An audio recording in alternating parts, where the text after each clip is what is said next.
तो हमारी पृथ्वी का जो आखिरी अनछुआ कोना है ना, वो एक बहुत बड़े फैसले की दहलीज पर खड़ा है। एक ऐसा फैसला जो सब कुछ बदल सकता है। सवाल यह है कि क्या हम इसे सिर्फ मुनाफे के लिए इस्तेमाल करेंगे या फिर आने वाली पीढ़ियों के लिए इसे बचाकर रखेंगे। चलिए आज इसी मामले की तह तक चलते हैं। जरा इस तस्वीर और इन शब्दों को देखिए। ये हमें याद दिलाते हैं कि हम किसी मामूली जगह की नहीं, बल्कि एक ऐसी दुनिया की बात कर रहे हैं जो रहस्यों और खूबसूरती से भरी पड़ी है। ये सिर्फ पानी नहीं है, ये तो जीवन का एक ऐसा विशाल खजाना है जिसके बारे में सच कहें तो हम लगभग कुछ भी नहीं जानते। और यहीं से असली सवाल शुरू होता है।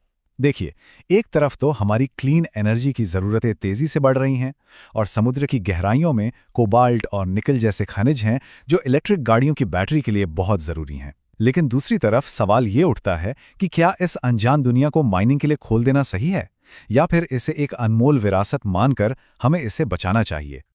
तो हम एक ऐसे मोड़ पर आ खड़े हुए हैं जहां एक फैसला, सिर्फ एक फैसला, इस विशाल और अनजाने इलाके का भविष्य हमेशा के लिए तय कर देगा। और ये कोई मामूली चुनाव नहीं है, बिल्कुल नहीं।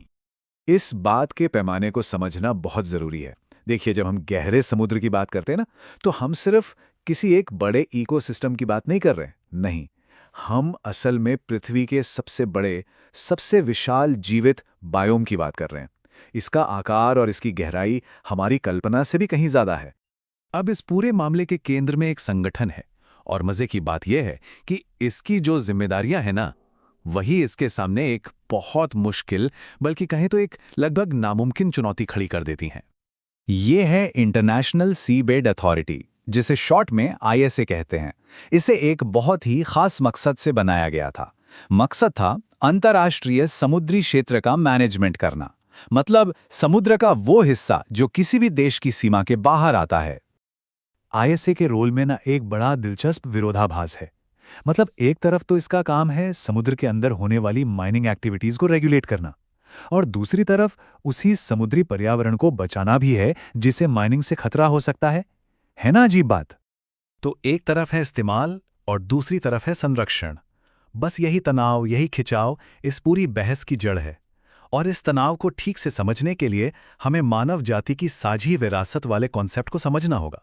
तो आखिर इसका मतलब क्या है? देखिए, ये एक बहुत ही पावरफुल आइडिया है। इसका सीधा सा मतलब है कि समुद्र का तल किसी एक देश की प्रॉपर्टी नहीं है, बल्कि वो पूरी इंसानियत का है। और आईएसए की जिम्मेदारी सिर्फ नियम बनाना भर नहीं है, बल्कि इस विरासत का रखवाला, इसका संरक्षक बनना है। अब इस मुश्किल सिचुएशन को देखते हुए फ्रांस, जर्मनी, स्पेन और चिली जैसे कई देश एक समाधान सामने रख रहे हैं, और वो है एक अस्थायी रोक, यानी एक मोरेटोरियम। तो चलिए देखते हैं कि इस मांग के पीछे आखिर तर्क क्या दिए जा रहे हैं। मोरेटोरियम की ये जो मांग है ना, ये 3 मेन पिलर्स पर टिकी है। पहला है मैनेजमेंट की जिम्मेदारी, मतलब क्या आईएसए सच में अपने इन दोहरे रोल्स को एक साथ निभा सकता है। दूसरा, हमारी वैज्ञानिक समझ में भारी कमी, हम गहरे समुद्र के बारे में अभी भी बहुत बहुत कम जानते हैं। और तीसरा, एक सीधा सा आर्थिक सवाल, क्या कुछ कंपनियों का मुनाफा एक पूरे इकोसिस्टम को हमेशा के लिए होने वाले नुकसान से ज्यादा कीमती हो सकता है? ये आंकड़ा सच में चौंकाने वाला है।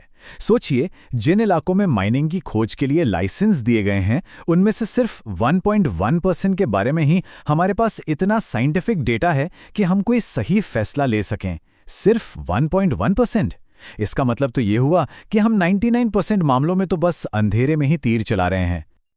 और यही सबसे बड़ी चिंता की बात है, एक ऐसा असर जो पीढ़ियों तक रहेगा। साइंटिस्ट का साफ कहना है कि अगर हमने गहरे समुद्र के इकोसिस्टम को नुकसान पहुंचाया, तो वो नुकसान परमानेंट होगा। वो हमारी जिंदगी में या शायद हमारे बच्चों की जिंदगी में भी कभी ठीक नहीं हो पाएगा। तो सवाल उठता है, अगर माइनिंग नहीं तो फिर क्या? जवाब है विज्ञान और खोज। और ये मुमकिन हो पा रहा है एक कमाल की टेक्नोलॉजी की वजह से, जो हमें उन गहराइयों तक ले जा रही है जहां किसी इंसान का पहुंचना नामुमकिन है। लेकिन सवाल यह है कि समुद्र की इतनी गहराइयों में खोज की कैसे जाती है? जरा सोचिए, वहां दबाव इतना ज्यादा है, चारों तरफ घना अंधेरा है और तापमान लगभग 0 के पास है। ऐसी जगह पर काम कैसे होता है? इसका जवाब है AUVs, यानी ऑटोनोमस अंडर वाटर व्हीकल्स। आप कह सकते हैं कि ये उन गहराइयों में हमारी आंखें और हाथ हैं। ये रोबोटिक पनडुब्बियां सब कुछ करती हैं, हाई रेजोल्यूशन मैप बनाने से लेकर पानी के सैंपल लेने और अनजान जीवों की तस्वीरें खींचने तक ये हर तरह का कीमती डेटा इकट्ठा करती हैं। वैसे इन कमाल के रोबोट्स को बनाना कोई आसान काम नहीं है। ये एक काफ़ी कॉम्प्लेक्स प्रोसेस है। सबसे पहले तो साइंटिस्ट ये तय करते हैं कि मिशन का लक्ष्य क्या है और उसी के आधार पर एक डिज़ाइन तैयार होता है। फिर इंजीनियर्स मैकेनिकल और इलेक्ट्रिकल सिस्टम बनाते हैं जो एक तरह से रोबोट का शरीर और दिमाग होते हैं। इसके बाद इन सभी हिस्सों को बड़ी सावधानी से जोड़ा जाता है और आखिर में गहरे समुद्र में भेजने से पहले इसकी बहुत कड़ी टेस्टिंग होती है ताकि ये पक्का हो जाए कि ये अपने मिशन के लिए पूरी तरह से तैयार है। और ये पूरी प्रक्रिया इस स्लाइड में कितनी शानदार तरीके से दिख रही है ना। एक कंप्यूटर पर बने डिजिटल ब्लूप्रिंट से लेकर एक असली काम करने वाले डीप सी एक्सप्लोरर तक का सफर, ये इंजीनियरिंग और साइंस का एक बेहतरीन संगम है। ये एयूवी के अंदर की एक झलक है। इसका जो ढांचा है वो एल्यूमिनियम से बना है ताकि ये हल्का भी रहे और खारे पानी में इसमें जंग भी ना लगे।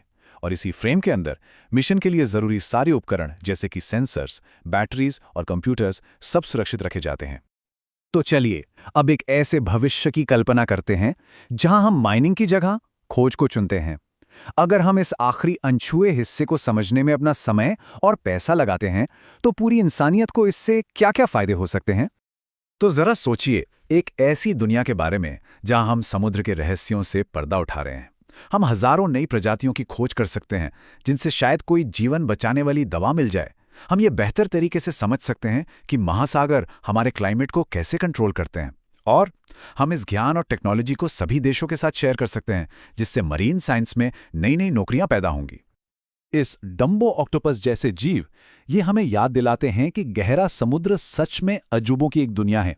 एक ऐसी दुनिया जिसके बारे में हम अभी बहुत ही कम जानते हैं और जिसे खोने का जोखिम हम बिल्कुल नहीं उठा सकते।